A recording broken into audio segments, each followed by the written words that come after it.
Aloha guys, before you start, always designate your work area.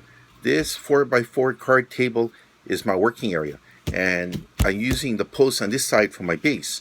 So what I do is I took some extra nylon casting line and I made a short little 1 foot long segment here. I'm putting a barrel swivel on this end.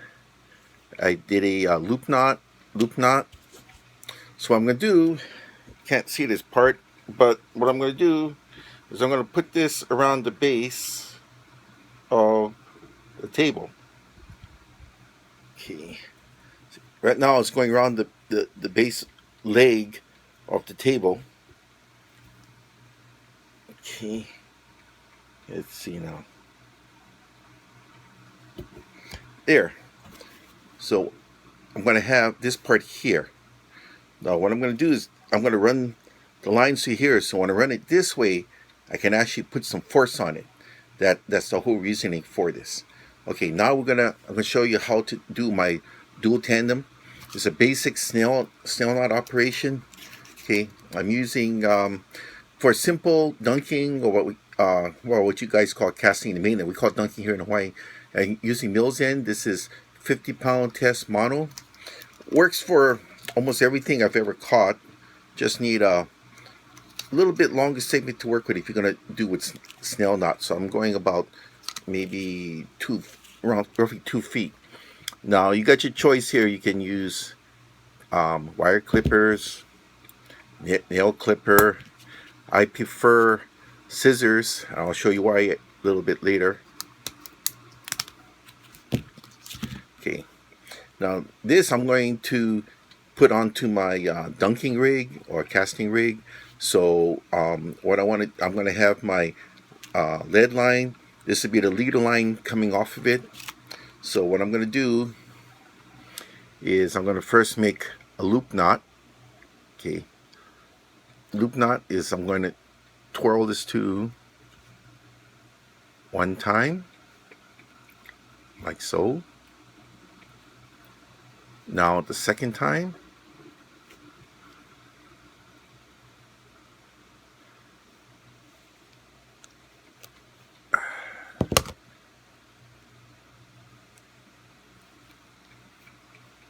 Okay, that is a loop knot.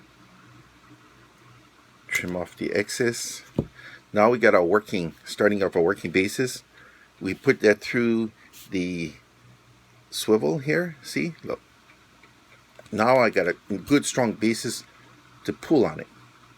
Alrighty, let's get the hooks. Alright guys, the line I'm going to use is Mills end. This is a good strong line. It's very inexpensive monofilament. I use 50-pound test for dunking. For you people in mainland, that's called casting, but we call it dunking here. Okay, you can't handle most fish, so we're going to use this system.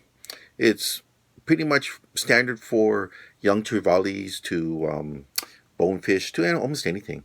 We get our line, we're going to make a loop knot. Okay, to make a loop knot, get your line. I'm going to go to one time, go through,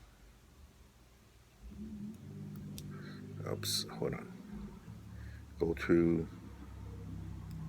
2 times. Now I'm going to pull that, cinch that up.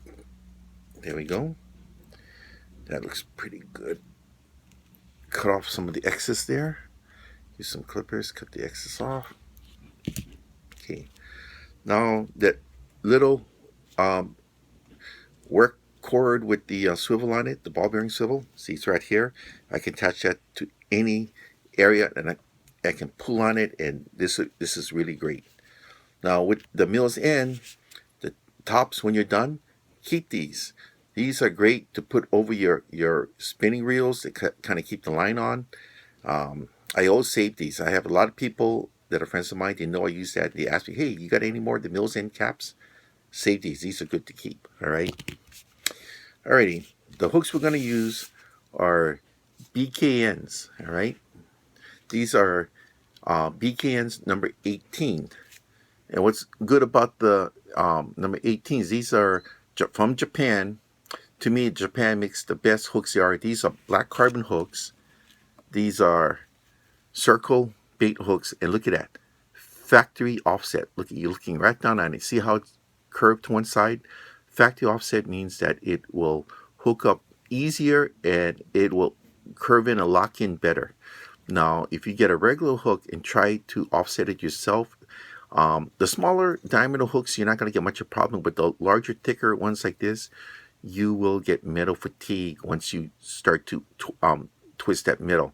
And it will break at that point, usually at the lower shank area. You don't want to do that. You want to get circle hooks that are factory offset.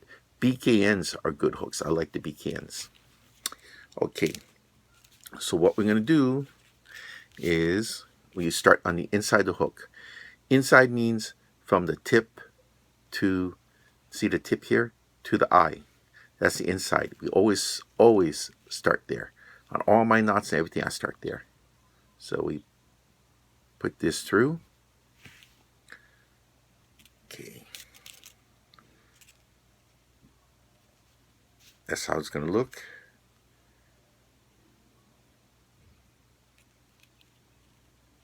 Okay. See that? We're going to make a nice loop there, hold it down. Start at about here. We're going to make 7 to 8 loops. So 1, 2, 3, 4, 5, 6, 7. Good 7 in this one.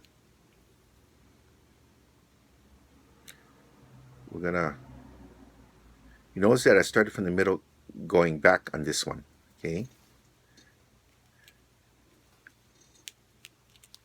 Pull this tight, and now we're gonna use the scissors. This is the main reason I keep the scissors here. See that? That's the first one, okay? Now, usually the thicker line, you kind of want to wet it down, but the 50 pound you don't have to worry about. Usually when you get to around 100 pounds, you kind of want to do that, okay? Now the second hook here, I'm going to start it off on the inside again.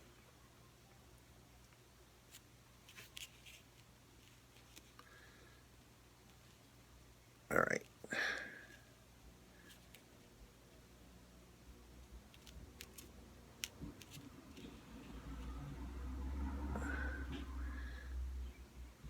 Make a little loop, like so. Now the other one, I started from the middle and I went back towards the end. This one here, I'm going to start at the middle, but I'm going to work towards the eye of the hook. So I'm going to go 1, 2, 3, 4, 5, 6. Always keep that pressure on. Always keep that pressure on. 7. You notice that every time when I make a loop 8, I'm keeping that pressure on. I'm always keeping that pressure on. Then put the tag in to the loop you made here. Always keep that pressure on. Always.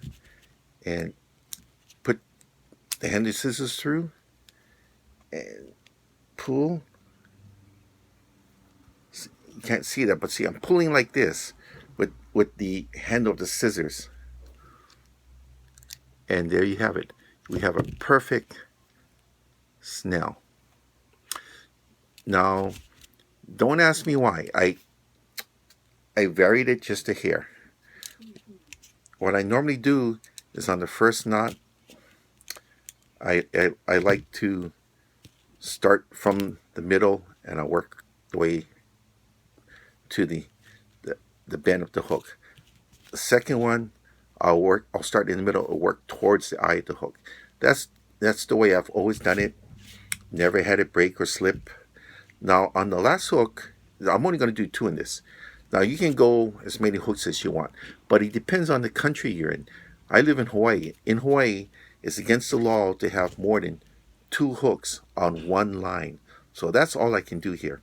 Now the second hook here I snelled, but you can also do a Palomar on the second one if you want. But since this is about snelling, we're just going to stick to snelling, all right? I'm going to cut this. Now, since I'm at home and I'm not on the field and it's not blowing or anything, this is something you may want to do. Get a lighter, burn the end. See, just pat it down. Now, I don't know if you can see that, but look at the end of that line. The end of that line, which is right there, is bulb and flattened. So if you do get something huge hits, and by some chance it starts working its way in, it'll stop. So that's why I usually like to do it that way. Okay, now this is the way I snell. I do it a little bit differently than most people, like I said. And the first part here, I have a tendency to go to the back, from the middle to the back, which is the curve. The last one, I'll start from the middle and I'll go up to the front. Okay, so that's just my way of doing it. Never had anything come off, but be aware too that when you start casting a dual tandem like this, you're talking about wind resistance. You're going to have more bait on this. You're going to have a little bit more wind resistance, so you have to kind of time the types of days you go out, like what are the winds doing, what directions coming from. That would dictate what part of the shorelines you want to hit. It also will dictate how much lead you want to put on, what type of rod and reel you want to use. So all that plays into this, all right? So hopefully I've been able to help you out, and this will work for you, because it has worked for me. Thank you.